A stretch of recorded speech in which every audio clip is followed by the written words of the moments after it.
Hi, welcome back. We are at the Muscle Car and Corvette Nationals in Chicago, Illinois. This is day one of the show. It's Saturday, and we are looking around for some great cars. And we did run in to Al Oldfield and his beautiful Buick pace car. So I'm going to turn back to Al and let him tell you all about his wonderful car. Take it away, Al. Thank you, Tom. This is a time capsule. I'm very fortunate to be the caretaker of it right now. This car was purchased new by the original owner in 1975. And you can see by the paint scheme, the red, white, and blue. He used it for festivals and parades leading up to America's bicentennial. Unfortunately, he passed in 1976. The car went to his stepson, who appreciated it but didn't drive it, kept it in the garage, and I picked it up close to 20 years ago.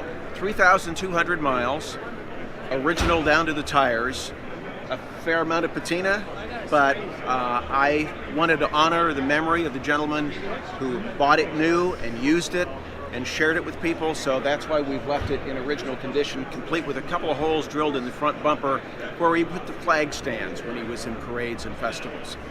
But my wife and I have been very blessed to show this around the country, and we love original cars. This really fits right into our wheelhouse, if you will.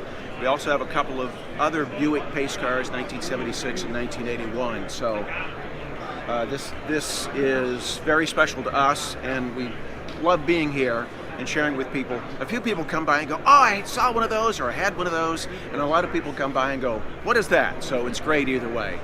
And it's just something that is a delight to drive, starts every time, runs great, and it's just a really sweet little piece of American and Buick history.